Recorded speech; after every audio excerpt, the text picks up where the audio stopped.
Okay, good morning mga ka-TH. Uh, Dito ulit tayo sa province of Rizal. Meron dito nga na-discover nung nakaraan lang na semento. So tingnan natin kung tunay na semento. Mga ka-TH, itong semento na ito dito sa tabi ng ilog na ito ay benchmarker lamang kung sila ay babalik, at ito ay walang laman. At ang sino mong magtangkang maghukay sa ilalim ng sementong ito ay walang makukuha, dahil ito ay kanilang benchmarker at kasama na rin na ito ay pangligaw. So siguro nung ibinaon nila yan dyan, ito ay sinemento nila dito malapit sa pinagbaunan. So kung susukatin mo mula rito papunta doon, ayan ay nasa 5 meters lang. At kung ating kukompasin naman, gagawin natin itong bearing sight benchmarker, bearing benchmarker, itong bato na ito, semento na ito. Ang kanyang position papunta doon sa ating digging spot ay nasa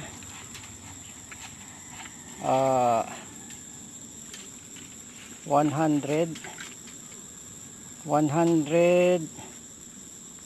hindi makita dito sa camera, pero ayan, yan nasa 135 degrees southeast. So ibig sabihin ang kanyang deposito ay nasa giveaway position, nasa lalim na mga 15 feet to 21 feet. So ito ay palagay ko mga nasa 15 feet lang, dahil ang kanyang degrees of compass ay 135 degrees southeast. Ito ang sakto na mga degrees sa ating Japanese compass treasure code ng compass ng mga giveaway.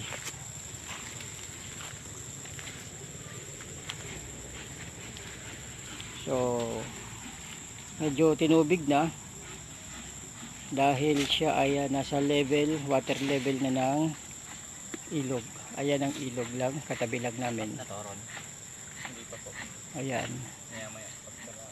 katabi lang namin ang ilog, kaya yung tubig galing sa ilog ay maaring nakukuha na ng butas na ito. Kaya preparation para malagyan ng water pump.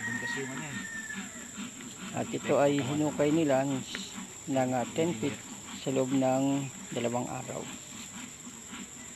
So kung ito ay matatrabaho uli, siguro mga 2 araw uli para maabot yung another 5 feet. At sana nasa ilalim niya na yung ating hinahanap na kamote. So napakalalim magbaon ng mga hapon ng mga kamote.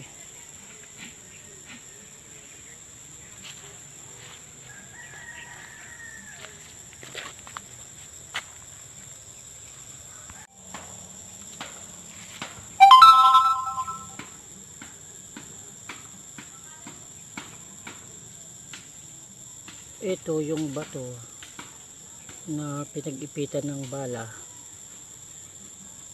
So ganito yung position, no? Nakuha siya sa ilalim na 10 feet, sa lalim na 10 feet. At itong bato na to ay dinadaganan, itong bato na to ay dinadaganan ng malapad na bato na to. Yan. So yan ay malaking bato. At naiipit nitong mga bato na to sa paligid, yung balat na yan. So ibig sabihin, ayan ay talagang marker sa lalim na 10 feet. Ayan ay naipit at dinadaganan dito ng malaking bato. So hindi pwedeng ito ay nahulog lang ng sadya o nahulog lang ng di sinasadya. Ito ay talagang sadyang inilagay dyan para maging kanyang hidden trail marker nagsasabi na ito ay pointer marker at ang kanyang ibig sabihin ay treasure under sure deposit. Okay, mga ka-TH, iyan ang ating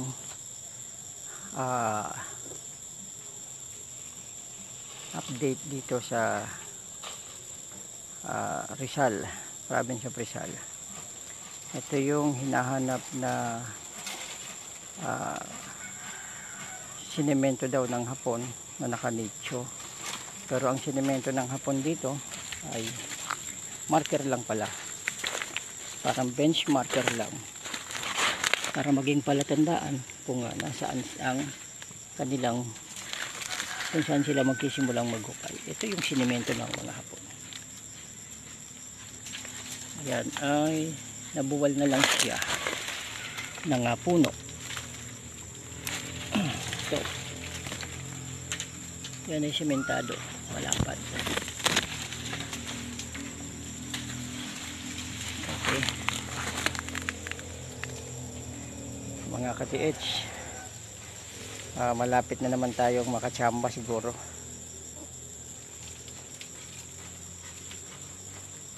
Patuloy lang kayong mag-subscribe at manood sa aking channel para ma-update kayo sa mga treasure hunting activities natin.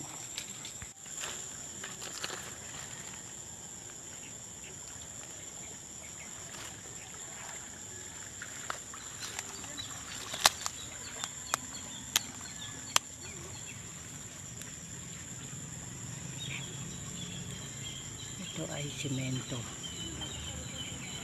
Ayun. Ito yung hinahanap na nicho dito sa tabi ng ilog. At ayun ang ilog.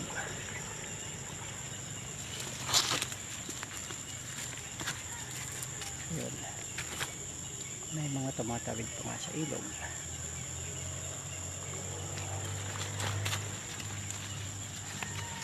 Ito ay isang simento dito. Matagal na ito dito. Ito yung hinahanap nila na sinasabing nicho, pero ito ay walang laman.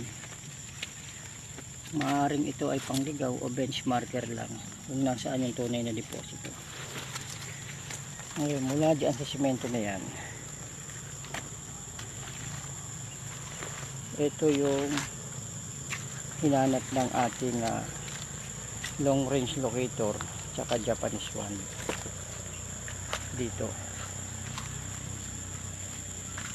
Ito yung nahukay na nila na ang lalim niyan ay 10 feet. At ito yung mga boulders marker na nakuha.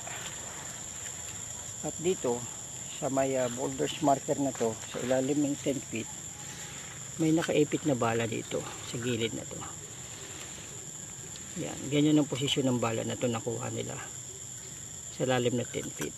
Ito ay wala ng punglo.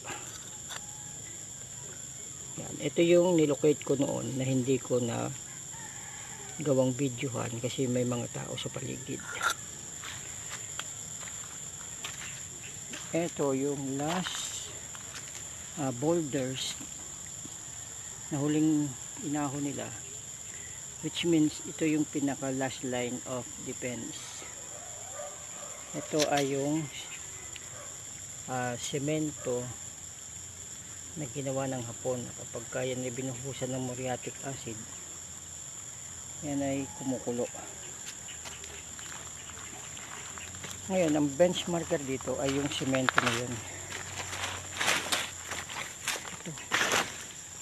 Yan ay normal na semento dito. Yan. Ayan. Talagang isinemento yan dyan. At mamaya dididikin din natin yan. Yun yung karugtog niyan. Ito. Yan.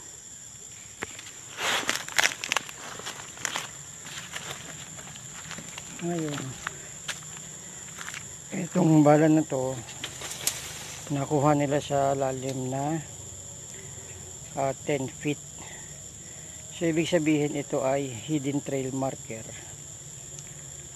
na nagsasabi yung bilog na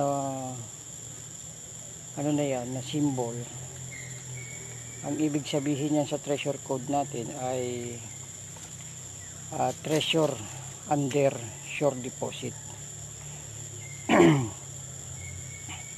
So malalaman natin kapag ay pinagpatuloy na itong paghuhukay dito, dahil ito ay nasa 10 feet na. Yan, ito ay may haba na ito ay bala ng 50 caliber.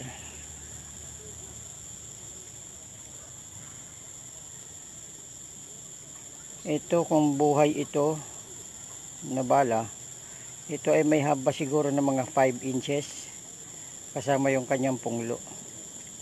So kung magbe-base tayo dito, ang flat nito ay 10 feet ang nakuha. So kung base natin ang haba ng punglo na to, ng bala na to kasama punglo ay 5 inches. So meaning kailangan pa natin maghukay ng 5 feet kailalim para malaman natin kung nasaan na talaga yung deposito. So ang gagawin natin ngayon ay i-double check uli natin ng ating long range locator at saka Japanese wand, itong digging spot na ito. Ito yung kasamang dinetik ko nung una dito na hindi namin na video dahil maraming dumadaan sa ilog.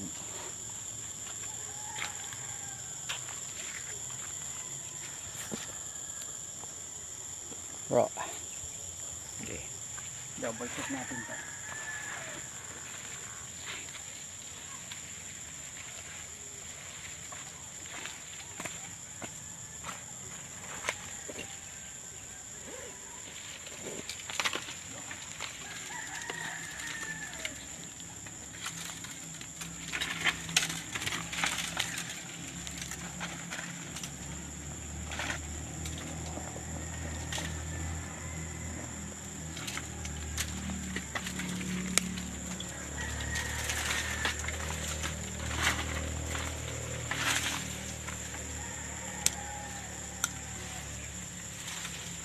Pulsa ko na muna yung bala.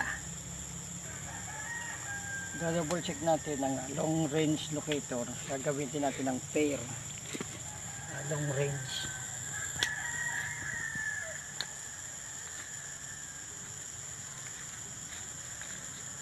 Tingnan natin kung siya ay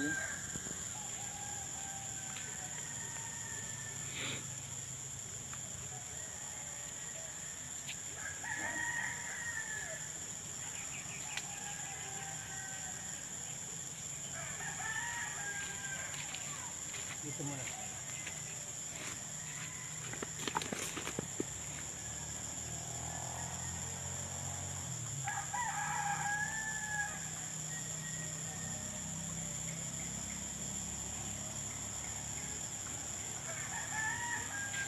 So dito, tingnan natin. Ganito ang pagkuha kasi ng pag-locate ng eksaktong location ng object.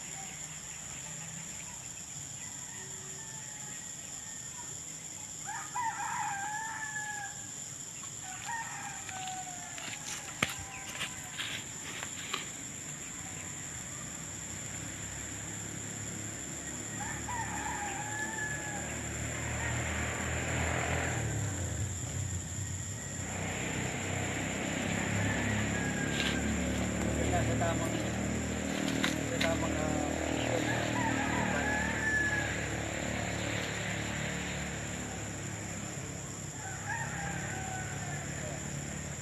so malalaman natin ngayon kung nandyan siya ilalim pa.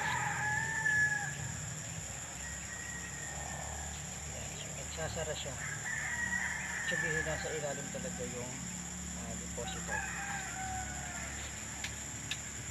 So yun ang paggamit ng pair long range locator na ito para malaman mo kung nasaan yung exact location ng target object mo. Ngayon, ang gagawin natin dyan, ayan. I-double check natin ang Japanese one.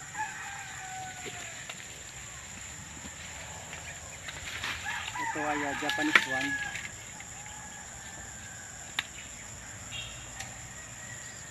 Meron din tong load na 24K dito sa dulo.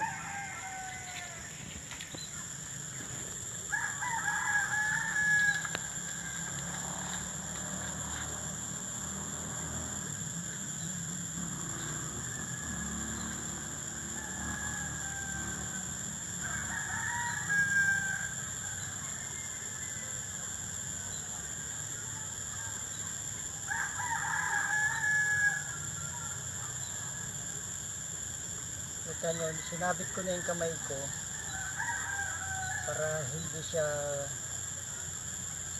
kumalaw yung kamay ko. Kung napapansin nyo, yung galaw ng Japanese one ay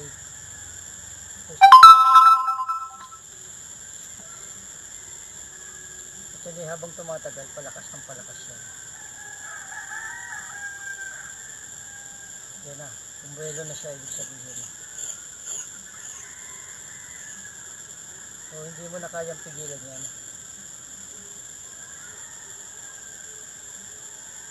Lumaki na. Sabihin malapit na ito kasi sumingaw na siya. Oh. Pabilog yung kanyang galaw, ibig sabihin nasa ilalim, nasa target position tayo. At ang laki ng kanyang range ay nasasabot na talaga ng buong bukas yung kanyang galaw. Nakakangawit sa pigilan. Ayun, kapag dito naman, tingnan natin kung saan ang kanyang palo.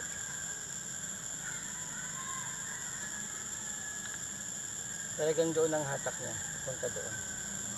So ganun din, pagkagamit mo yung Japanese one, pwede mo rin siyang makuha yung sentro. Kasi kapag ikaw naman ay nandito, ang palo naman ng Japanese one ay papunta talaga doon sa object. Papasok sentro na lang siya.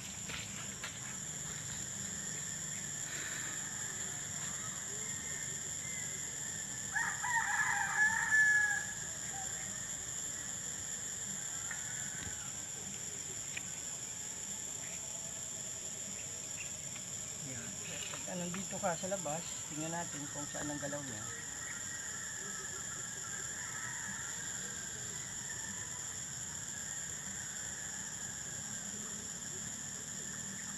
Doon talaga.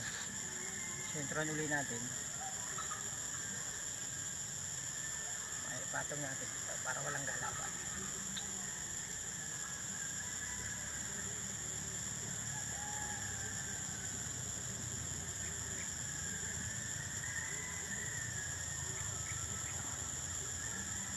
Yan ang galaw niya kapag nasentro mo yung target object mo. Bibilog yung kanyang pendulum. Yan, bumelo na siya. So ibig sabihin ito ay medyo mababaw na dahil napakalakas ng kanyang galaw. Sumingaw na, tanggal na yung kanyang mga balot.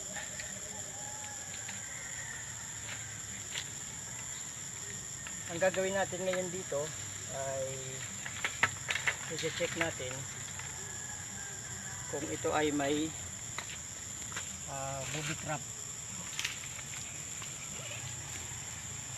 Dahil medyo mapanganib.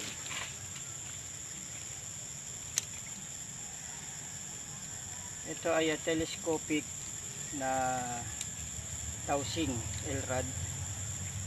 Pwede mo itong mabili sa Lazada.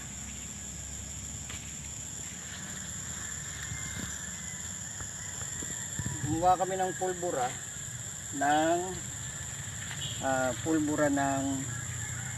posporo kasi wala tayong nadalang gunpowder para mag-trace kung nasaan ang bomba, kasi tayo ay may nakuhang basyo ng bala sa lalim na 10 feet. Ito yung kanilang nakuha. So ito ay maliwanag na man-made na hidden trail marker. talagang meron itong ipinapahiwatig dito sa ilalim na to, ang butas, sa lalim na 10 feet. Dito pwedeng mahulog lang dito. Ito pwedeng nahulog lang. Ito ay talagang inilagay at sadyang inipit sa malaking bato na yon para maging kanyang marker. Nagsasabi ng kanyang trail.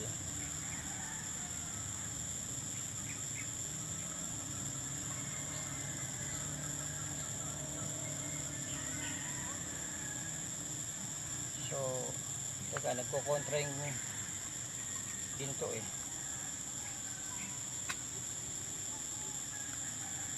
So, tingnan natin muna kung mayroon siyang ma-detect na bomba. Palagay ko wala. At doon siya may tinuturo.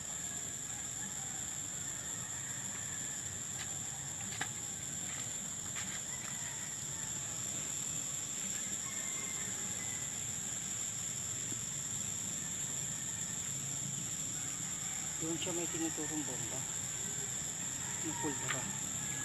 At dito naman ay wala. So, ibig sabihin itong site, big site na ito ay safe. So, wala siyang itinuturo. So, dito siya may tinuturong bomba. Dito siya may tinuturong pulbura.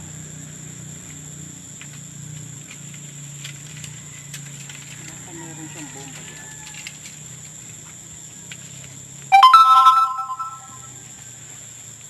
Ngayon, i-double check uli natin ang ating telescopic lock dowsing full rod gamit itong bala ng ginto na ito.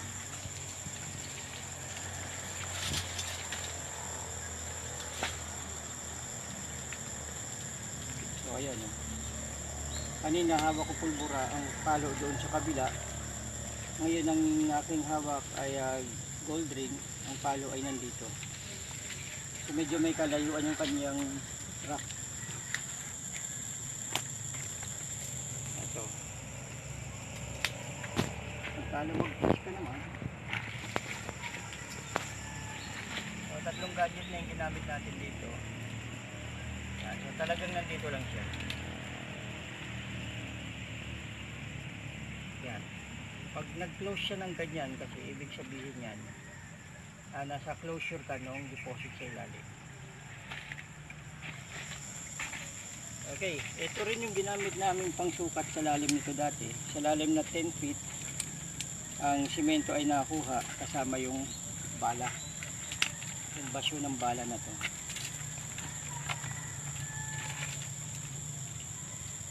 Ito ay marker pointer na man-made na hidden treasure trail marker, hidden trail marker na nagsasabi dito ay treasure under sure deposit, ibig sabihin. So konting ano na lang, konting tiyaga na lang at baka sakaling makahukay tayo ng kamote rito ay pwede nating maihaw-ihaw. Okay mga ka-TH, yun lang muna yung ating update dito sa province of Rizal. Shout out kay kay Teng. Teng namang kukulam.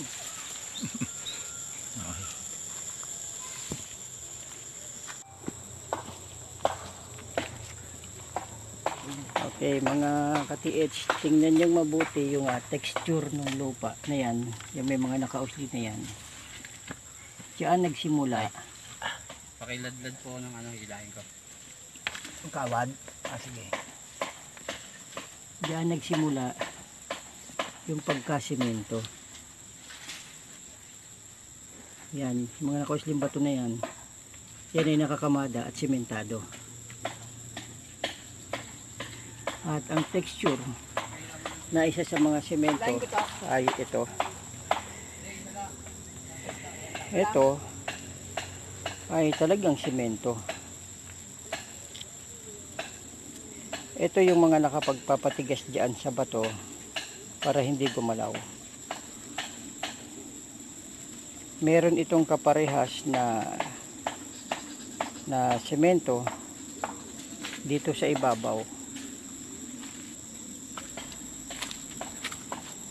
Ito yun, yung kaninang ipinakita ko sa inyo. Ito yung isa. So nabasag niyan, malapad yan, parang niche yan kung tawagin nila rito. Ito yung magiging benchmarker nila, pagbabalikan nila yan. Ibig sabihin, hindi sila maghuhukay sa ilalim ng semento na ito, kundi magkukompas sila dito at susukat. Gaya ng ginawa natin. Kinumpas natin ito ng 135 degrees southeast papunta doon, at sumuka tayo ng 5 meters mula rito pupunta doon sa digging spot na yun. At ito na nga, natagpuan yung mga semento doon sa ilalim kasama yung basyo ng 50 caliber. At ang kaparehas ng semento na to sa ilalim ay itong semento dito sa ibabaw. Ito. Yan ay sementado talaga.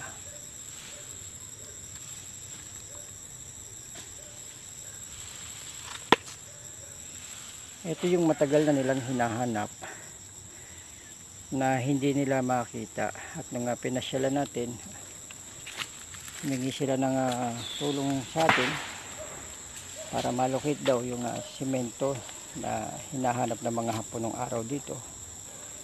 At sa awa nga ng Diyos, nakita naman natin. At ito na nga, nag-umpisa na sila dito magdig, maghukay. At nakakita nga sila ng mga kamadang bato dyan sa ilalim na yan. Yan yung mga matutulis na bato na yan, na nakausli na yan. Yan na yung mga nakakamadang bato, na yan ang pinaka first lines of defense ng deposito na nakatago dito. At yung bawat pagitan ng mga semento ay ng bato ay nakasemento na nakarikrap. At ito ang ginamit na semento. Yun, gaya na sinabi ko, ito ang kaparehas niya ay yung semento doon sa ibabaw na nakita natin. Na yun ang pinaka benchmarker pag sila ang pupunta. At sa ilalim niyan, dyan nga nakita yung basyo ng 50 caliber na nakasubsob, nakatusok pa ilalim. At ito yung bato na umiipit sa 50 caliber sa ilalim ng 10 feet, sa lalim ng 10 feet. So isang matibay na marker na nagpapatotoo na dito ay talagang merong nakabaong deposito na itinago ng mga Hapon. At ito ay nasa 135 degrees southeast, facing southeast. Ibig sabihin nasa right direction tayo ng giveaway, small deposit. Ang lalim nito ay probably mga nasa 15 feet. Ito ay nasa 10 feet na ngayon. Kasi nung sinukat ko ito, ang lalim ng semento na makukuha dito ay mga nasa 10 feet ang sagad sa ilalim. Naubos na nila yung mga boulders, mga semento na nakasalansan dyan. Ayan na lahat ng mga batong boulders na yan na nahukay na nila. Ayan. So ang huling nakukuha na nila dito ay ito na, buhanging ilog na. Buhanging ilog na, ibig sabihin wala nang mga depensa, wala nang mga boulders line of defense na dumidepensa doon sa deposito dahil na nabaklas na. Ito yung mga sementong tinipak, mga nasinsil nila sa ilalim, kasama dyan sa ito pa. Ayan. So ito yung mga sementong nakukuha doon sa ilalim dyan, na kung saan siya yung ginamit pampatibay sa depensa ng mga nakarikrap na bato na nakakamada para hindi maglus yung lupa pailalim dahil ito ay malapit sa ilog. Kaya nakasemento siya, paikot talaga siya. So mga ka-TH, iyan ang ating update dito sa province of Rizal, kung saan yung hinahanap nilang nicho ay natagpuan natin. At nakita rin natin kung saan ang tinuturo ng nicho na hinahanap nila ay hindi mismo yung nicho na yun ang pinagbaunan, kundi dito. So laging ganun, pagka nakakakita kayo ng mga marker sa paligid ay huwag niyong sisirain, huwag niyong babasagin, dahil iyon ay may ibig sabihin at meron siyang sinasabi, ipinapahiwatig kung nasaan talaga nakalagay ang deposito. So ibig ko sabihin, kapag kayo ay nakakita ng mga marker sa paligid ay huwag niyong sisirain, dahil magiging future reference ninyo yan, natin, kung sakaling hindi natin matamaan sa unang digging spot natin, ay babalikan natin yung marker na yan para malaman talaga natin kung nasaan nakalagay yung deposito. So huwag kayong magsisira ng mga marker sa paligid, huwag kayong babasag ng mga bato na may mga nakaukit, dahil hindi diyan nakalagay ang mga deposito, kundi iyan ay palatandaan. At mula diyan sa mga benchmarker na yan, ayan ay magsasabi kung saan patungo at gaano kalayo ang distansya. Kaya ingatan ng mga marker para meron tayong references kung paano natin hahanapin yung eksaktong location ng digging spot. Lagi kong sinasabi, yung ating mga gadget na long range locator at Japanese one, ayan ay hindi talaga ginagamit sa pagtitreasure nang wala kang basihan kung bakit ka magtitreasure. Kaya tayo magtitreasure dahil meron tayo nakitang mga palatandaan na iniwan na marka ng mga sundalong Hapon. So ibig ko sabihin ay ingatan ang mga marker na nakikita sa paligid at huwag babasagin. Okay mga ka-TH, sana ay nakapag-share ako sa inyo ng konting kaalaman tungkol sa pag-treasure hunting, at sana lahat tayo mga treasure hunter dito sa buong Pilipinas ay makahits na rin kahit papaano, para makatulong na rin sa ating mga pang-araw-araw na pangangailangan. Mga ka-TH, yan lang muna, at maraming salamat sa inyong patuloy na pag-subscribe sa aking YouTube channel. At kung meron kayong mga katanungan, mag-comment lang kayo sa ating comment box at sasagutin natin sa abot ng ating mga makakaya.